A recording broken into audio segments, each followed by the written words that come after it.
Welcome back to another edition of the Magic Latest Podcast. We discuss everything Orlando Magic basketball. I'm your host, Jalon Dixon, and today we got a slow news cycle for the Magic, but I got a couple interesting topics to touch on for this week. So let's go ahead and get right into today's episode. But before that, remember to like, comment, and subscribe for daily Orlando Magic content. Shout out to you guys for getting me to 400 subscribers. We did that in 1 month, guys, just covering the Magic in the offseason. They haven't even played a single game yet, and we're already on the road to 1,000 subscribers. Thank you so much once again. Let's get into today's topics, starting with Jamal Cain, who signed a two-way contract with the Orlando Magic on Friday night. 6'6" forward, played a handful of games with the Miami Heat and the Pelicans last year. He'll be joining Orlando Robinson as our other two-way guy on the roster after letting Ethan Thompson go. Just a flexible wing prospect, guy that has played, I believe, like a little bit over 80 games in his career. So it doesn't have a huge sample size, but coming from the Miami Heat, where they have a culture of, obviously it can be relatively annoying, but they do have a culture of building guys up physically, helping guys get into better shape, helping guys get real playing time in a way that allows them to kind of show off the like do it all lunch pail type of archetypes. They tend to gravitate towards those players, a la another player could be like Davion Mitchell is a real reclamation project between his time with the Kings and the Toronto Raptors, then ending up on the Miami Heat and, really kind of having a little bit of a resurgence in his career in the second half of last season. Those are certain circumstances where you look at what the team is looking for, talking about the Orlando Magic, adding a do-it-all hustle guy at 6'6" that can come in and fill in spot minutes, 14, 15 minutes a game. I believe that was his average last year. He can just come in and be like a lunch pail, dirty work player for the Magic, and you need one of those, especially for a star-studded roster like this one. So big signing for Jamal Cain, being a two-way player that can give something to the Magic. Not necessarily anything insane, but big for him financially, obviously, and he ends up being a guy that could be, an interesting piece down the line for a team that's looking to win a title this year. Like, he could be a guy that fills in spot minutes. We know Paolo may miss time. We know Franz may miss time. We know Wendell Carter may miss time, right? Plus, he just gives us a different look because he's 6'6", but he's a burly, big body 6'6", so he could be a post player, high rebound guy, a high energy rebound guy. Not too much more praise for Jamal Cain. Obviously, a guy that's nothing more than a two-way player. But I think that when you look at a roster like this one that's so top-heavy, these two-way contracts are so much more important in today's league. In today's league, with the second apron being what it is, and having this flexibility to get relatively talented players on two-way contracts or on affordable contracts like this one is huge. Jamal Cain is going to be a guy that I think at some point during the season does play spot minutes and contributes in a real way for a couple of games here and there. And sometimes it's just all you need when you have a long 82-game season. Next, let's move on to Jace Richardson. Shout out to the rookie, man. We got to show respect. Another guy who got his money.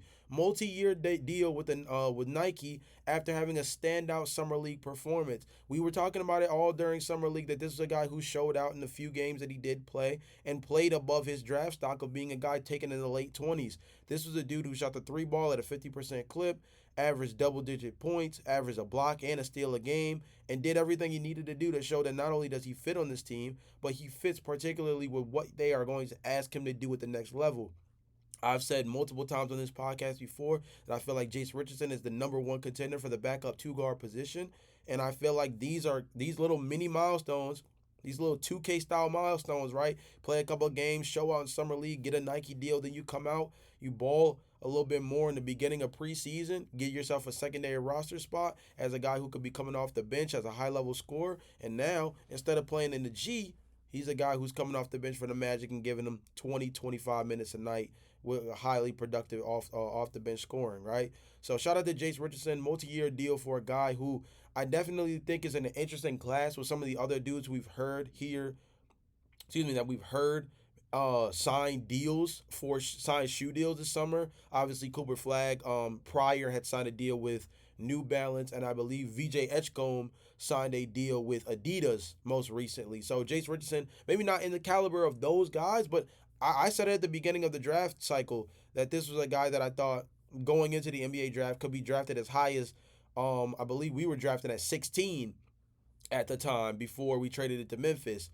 I believe that Jace Richardson would have been a solid pick up at 16. So although he's not top three like those two guys, I think Jace Richardson was a borderline lottery pick type of talent that we ended up getting in the late first round. And these type of talents, they get these type of deals. So shout out to Jace Richardson once again for a big milestone that's huge. And hopefully we see a lot of him in, some of the newest Nike PEs and things of that nature this upcoming season. And hopefully he shows out in those shoes because, we need as much bench production as humanly possible. And Jace Richardson is a promising prospect to be able to give us a real chance to have that pack a punch off the bench. And speaking of that backup two guard position, let's talk about Jett Howard. I feel like I've brought up his name a good handful of times over the last couple of episodes, and particularly this latest article that I read actually brings up the idea of whether or not Jett Howard should simply be on the trade block. To get into deeper detail about it, they actually referenced that same ESPN article that we touched on a few episodes ago about Jett Howard being the worst acquisition slash move of the Orlando Magic since the 2020. They did that big old article expose thing on each team's biggest mistake since 2020. And this article from Yardbarker doubles down from that ESPN article saying this has people wondering if Howard should be traded or not. Talking about obviously, again, ESPN saying that he was not only a reach but a guy who hasn't paid off so far, given the gamble they took taking him so high. Says Howard's contract has a team option for the 2026-27 season next year that needs to be exercised by October 31st of this year.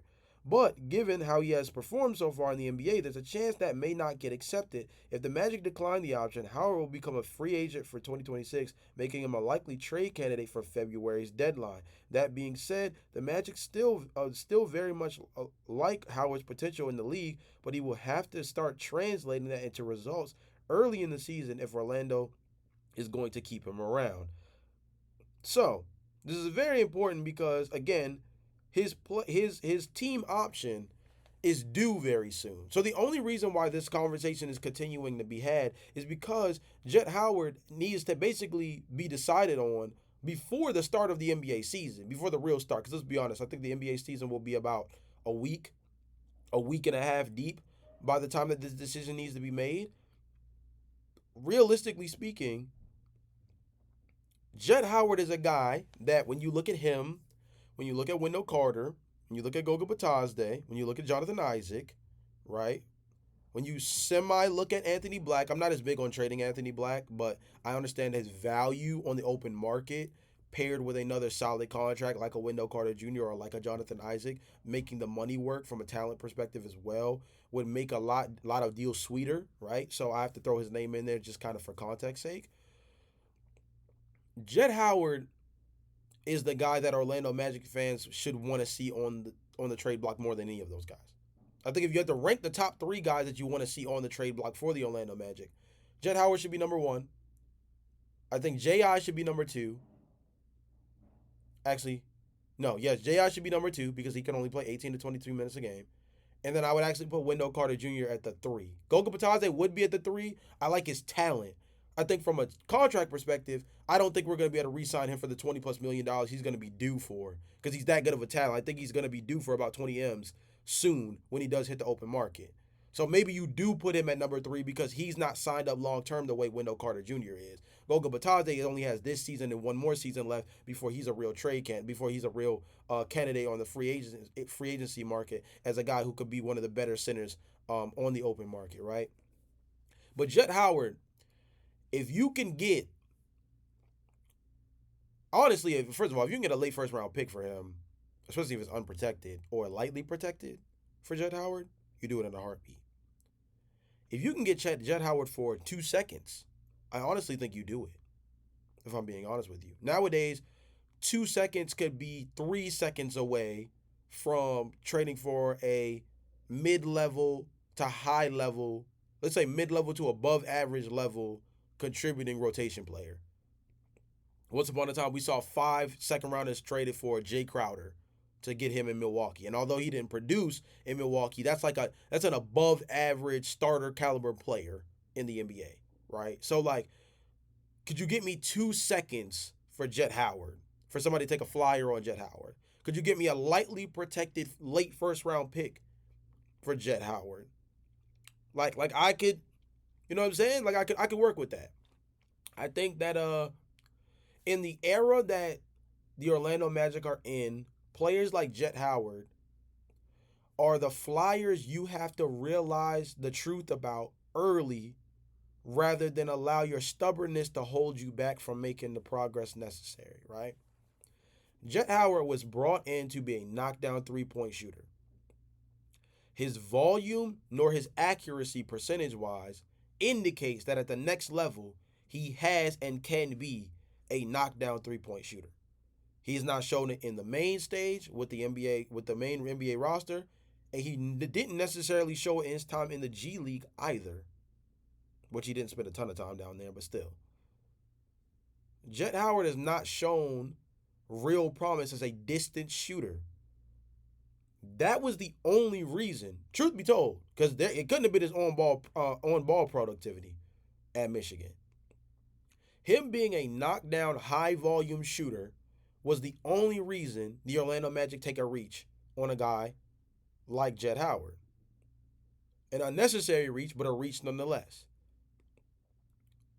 With that being the case, I think that if you can get, again, 2 second-round picks or an unprotected, definitely you trade him in a heartbeat, but an unprotected or a lightly protected late first-round pick, I think you trade Jett Howard. Now, if you can't get that or you jam yourself up into a really nasty contract trying to trade Jett Howard, it's not worth it. Not worth it. Right? Could you trade Jett Howard and Jonathan Isaac and a second rounder to the Bulls to get Nikola Vucevic back? I might experiment with that. I might experiment with the idea of that. Right? Could you trade Jett Howard and Goga Batazde and go get my guy that just signed in New Orleans? Man. Kevon Looney. That's the name. I was just going to look it up. Kevon Looney. Could you go get Kevon Looney for Goga Batazde and Jett Howard? Right? And you only go after a guy like Kevon Looney because he can be a Kevon Looney because he can be a productive backup center. He's signed longer term than Goga Batazde is, and you give New Orleans a flyer on Jett Howard, and you give them a much higher productive center. You give them a younger center than Kevon Looney, and they are more likely to have the financial scratch to be able to re-sign a guy like Goga Batazde long term, right? So New Orleans gives us an older player in Kevon Looney. We give them a flyer on Jett Howard and Goga Batazde at center, at backup center, who can play well next to Zion Williamson as a high-level rebounder. And he's a guy who you think the Pelicans would have the financial scratch to re-sign long-term. See what I mean? So unprotected or lightly protected late first-round pick, multiple second-round picks, productive center like Nikola Vucevic on a high end if you pair him with like Jonathan Isaac, and a late first round pick that we have down the line, or multiple seconds, or go after a more middle of the pack center like somebody like Kevon Looney, right? So I think Jett Howard does merit real return if you're realistic about what that kind of return should be. And I also think if you pair him with the right asset, you can get some valuable material in return for someone like Jett Howard, because at the end of the day, the luster of him being a lottery pick is going to mean something, or can mean something to somebody. That lottery tag gives the idea of potential, revival. It's the reason why a guy like a great example is Cam Reddish has gotten so many different opportunities because he's a former top 10 pick, right? So he's been a guy that's been able to give real opportunity and did show real promise in his stint with the Los Angeles Lakers this past season. So that former lottery pick tag can add so much merit to a guy that it makes them a lot more valuable than they may even be. And a guy like Jett Howard could be a good reclamation project as a dude whose skill set as a knockdown three-point shooter has been seen to be valuable on a multitude of different teams, a la someone like Duncan Robinson for the Miami Heat, right? So Jett Howard can be valuable somewhere. I just don't know how valuable he is on this Orlando Magic team, with the fact that we, although are open to developing talent, this team is in a win now mentality, and Jace Richardson translates better. Jace Richardson translates better moving forward as a guy that not only should develop quickly, but should develop into a guy who is more productive for the role he's asked to play. And last, we're going to end on something relatively controversial. Former Orlando Magic legend Shaquille O'Neal went on his podcast and had a conversation with the Morris twins, Markieff and Marcus, in relation to all the conversations around Kobe Bryant's ranking on Bleacher Report as being 11th, and the idea that Tracy McGrady said on a recent podcast that he could win a championship or multiple championships if you traded out Kobe for him. On his podcast with the Morris twins, he also said if he played with Vince Carter, another former Orlando Magic player, hilariously enough, all three of these guys, former Orlando Magic guys, he said if he played with Vince Carter in his prime, he could have won 3 straight. He said if he played with T-Mac, he thinks he could have won 3. Let me say something real quick, man. Let me say something, because this has drove me a little crazy lately. Shaquille O'Neal would not have won 3 straight championships with Tracy McGrady. Tracy McGrady is is a hood legend. Let's call it that way. Tracy McGrady is the streets won't forget. Tracy McGrady is one of the biggest what ifs from an injury perspective as humanly possible, right? Him, Derrick Rose, Grant Hill, these are all those guys that fall into that category, right? Of if their prime was a lot longer, if they were a lot healthier in the earlier stages of their career with the talent they had, what could they have done? Shaquille O'Neal, although not developed to the level that he was around the time that he won the Los Angeles Lakers, played in an Eastern Conference with one of the best point guards in NBA history, and again, another interesting Orlando Magic what-if player at the guard position in Penny Hardaway, who I would argue when healthy was just as good, if not better, than Tracy McGrady when healthy. Just as good, if not better, than Vince Carter at his peak. I believe Penny Hardaway was that good. And I think many would also agree that Penny Hardaway, when healthy, was just as good, if not better than that, than Tracy McGrady and Vince Carter at the peak of their powers. And Shaq did not win a championship in Orlando. You had Dennis Scott as a three-point shooter, knockdown three-point shooter, proclaimed 3-and-D two-guard archetype at the time. A lot more of the 3, though, obviously. Right? You had Derek Anderson, wing forward defender type. Obviously, missed a handful of free throws that ended up costing them significantly in the postseason. That's neither here nor there. And you did it in a time frame where for 2 years, you didn't have to worry about Michael Jordan. You had 2 years where the excuse of Michael Jordan, getting past Michael Jordan was the difference between a lot of players winning a championship or not. No, you just ran into the Houston Rockets with Akeem Olajuwon, right? But you didn't win a championship with Penny Hardaway. Were you as dominant of a player with the Orlando Magic as you were with the Lakers? No, but were you at your physical prime? Yes. Operating in the transition game as a ball handler, absolute menace around the rim, athletically gifted in the front court.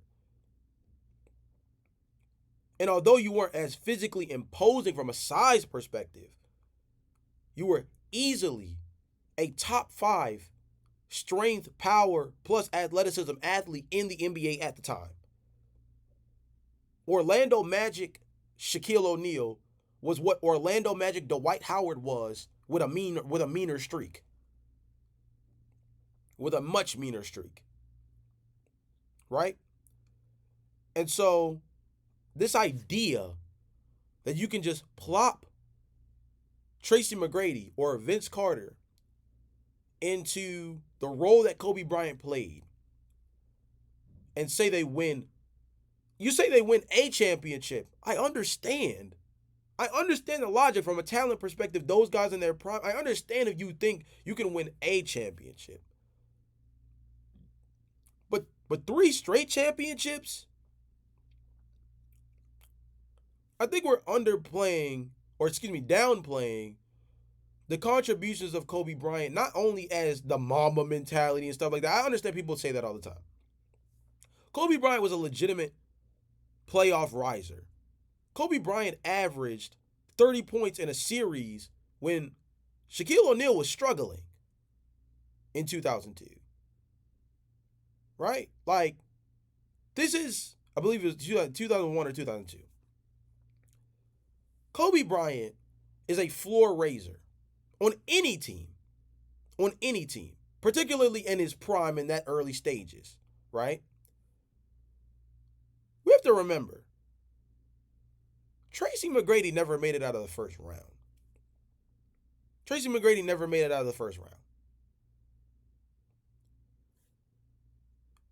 Vince Carter, his best years, you can make the argument, were actually probably more so with New Jersey than they were with Toronto. Depends on how you feel about that. Athletically, Toronto probably better. Most productive, probably New Jersey. Truthfully, this idea around Kobe Bryant just being this easily replaceable player, the conversations around that as of late have gotten completely out of hand. And although I'm sure Orlando Magic fans are still very fond of the time that Shaquille O'Neal had here, I think we all know that if Shaquille O'Neal couldn't have won a championship with Penny Hardaway at the peak of his powers, he damn sure would not have won a championship with Tracy McGrady or Vince Carter. Let's be honest. The Kobe conversations are getting out of hand, and a guy like Shaquille, who at one point did squash his beef with Kobe, but clearly has something still bubbling up in between, seems to have forgotten just how big of a contributor Kobe Bryant was to adding to his personal legacy. Because we have to remember, Shaquille O'Neal, the last time we saw him, was a guy that joined the Boston Celtics, and his word said he was going to go make one last push for a championship. And the last thing we saw was him on his knees looking like he got shot in the back of his leg. If everybody remembers, it was Dwayne Wade who had a breakout season the year that they won the championship against the Dallas Mavericks. And although Shaquille O'Neal was a high-level contributor, it was Dwayne Wade who played out of his body as a guy who was still on his rookie contract that balled out. All his other championships, I'm just saying, all his other championships played with that guy. Shaquille O'Neal played with Steve Nash. Not at the peak of his powers, but he played with Steve Nash. Shaquille O'Neal played with LeBron James. People forget that. Not at the peak of his powers, but he played with LeBron James. Right? Shaquille O'Neal has played with a multitude of different talents. And I think he understands what talent truly looks like. And with that being the case, I think he knows better that there's not too many players, especially in his era, but in NBA history, that you can pluck off their roster, and switch them with Kobe Bryant, and you're still the same Shaquille O'Neal that we know you are today, legacy-wise. Food for thought. Shaquille O'Neal's legacy looks a lot different if those championships with the Lakers don't happen. And those championships with the Lakers happen with that man playing co-star. Say what you want about him being the Robin. Shaquille O'Neal has only had 2 Robins that truly led him to a championship. And I don't think Tracy McGrady or Vince Carter were better than Dwayne Wade or Kobe Bryant.